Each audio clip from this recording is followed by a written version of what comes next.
Hello friends, Nicholas here, DIVOted Talks, DIVOted Talks, depending on how you want to say it. And as promised, I'm going to talk about yesterday, which you guys will be catching this much later, things that I saw in my Facebook memories, and this is no endorsement for Facebook, just happened to be what I was looking at. And I saw posts from myself, a couple of which inspired me synchronistically. And then one that made me go, ooh.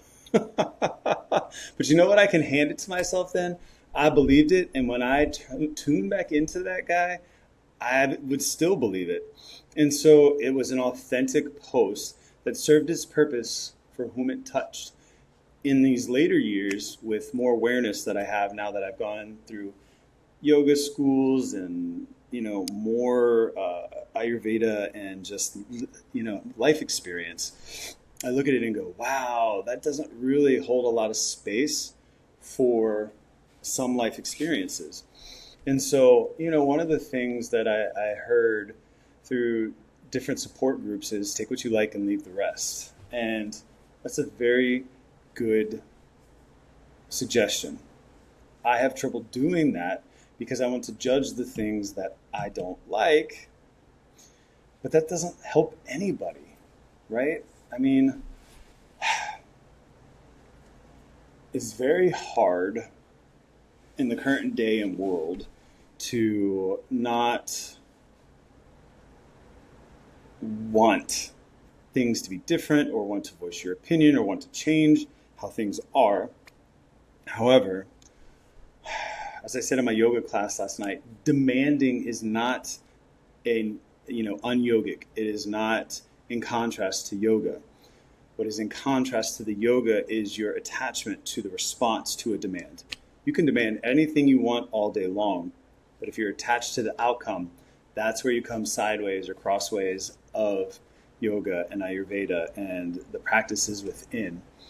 And so being able to recognize where we're struggling against the world and the way of things, the universe or God or whatever you ascribe to, or if we're finding resonance within ourselves to be exactly who we are and put forth what we want, and then be okay with whatever shows up. And a strong practice, whatever that is, it could be reading the Bible, it could be reading the Torah, it could be, doing stuff at the temple. If you're Jewish, there's so many different things. But it's the practice, it's that clearing away of wreckage if you've been through trauma, it's clearing away the day-to-day ick and funk that, can pervade and, seem effervescent in the most putrid kind of way. And being able to rise above so that you can be okay no matter what. And sometimes that can feel very hard. Now, I would contend that it's as hard as you let it be, but that starts to move into that realm of that guy who made that post about, you're not working hard enough, and if you just show up 2 out of 7 days, and these are indicative. And I felt like in that post where I was talking about success and drive and stuff, I understood it and I got it and I knew exactly what it meant.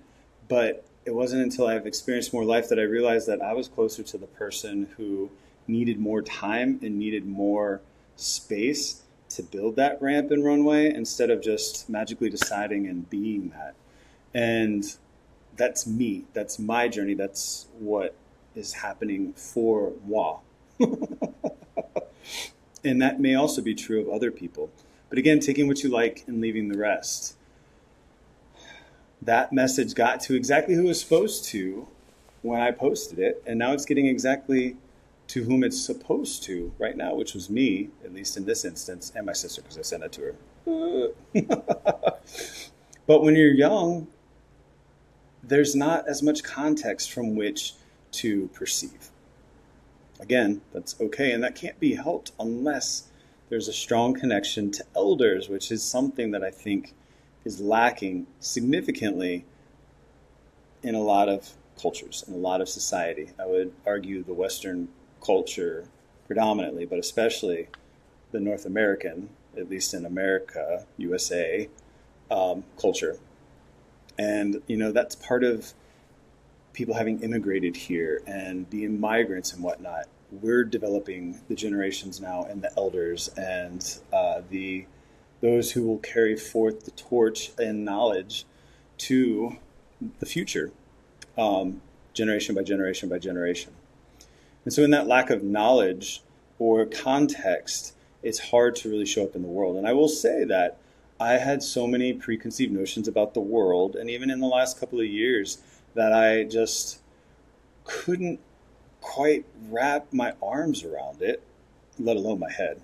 But really, it felt like every time I would try something that seemed like it was going to work or would be the best or the next best solution, it would slip away. And I would be disappointed. I would feel terrible, like I did last week. I actually felt very terrible. Things felt very futile.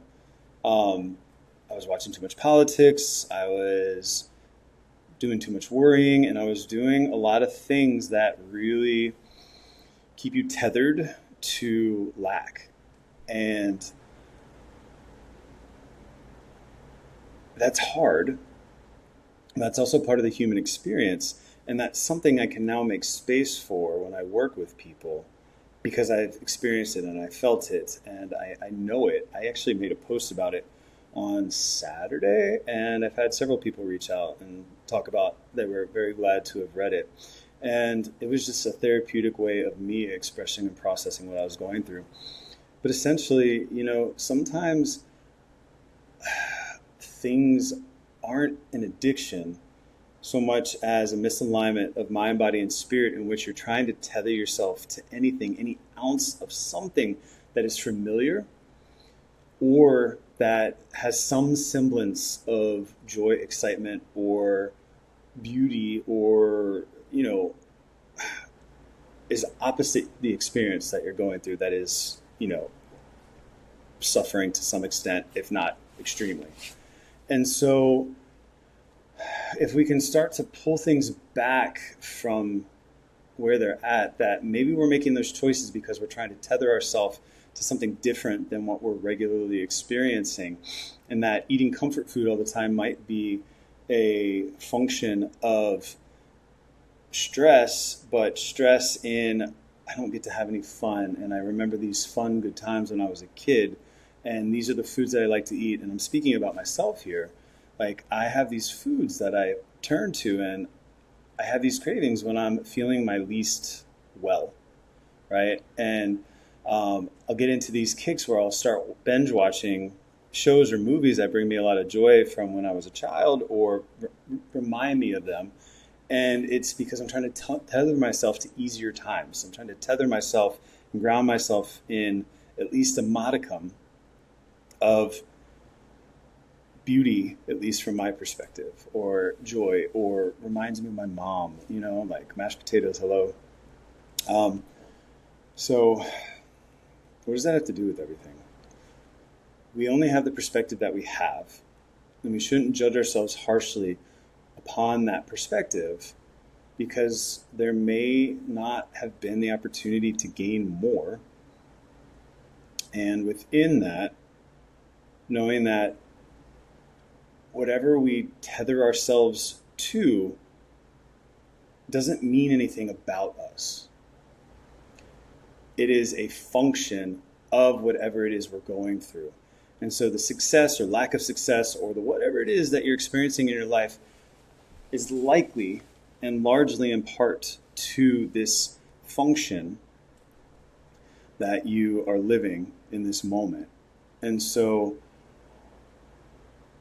going back to take what you like and leave the rest, take the acknowledgement that you have survived this many days thus far, and that you have gotten through all the things that you've needed to get through. And maybe you're going through something now and you haven't gotten through it yet, but didn't you already? So take that and leave the rest. And remember, who you were isn't necessarily, and probably unlikely, who you are now. And so you don't have to keep looking back to that person to judge who you are now. Like, I know that guy, but I'm not that guy anymore. But he is a part of me. And so what can you do with that? Right? Inner and outer rings until the inside comes together, which includes the past. The outside rings, your experiences in life now, can't come together either. And so the healing is recognizing that everything served a purpose. And you couldn't be who you are today without those things having happened. And so, would you trade that? I wouldn't. Be well, be free.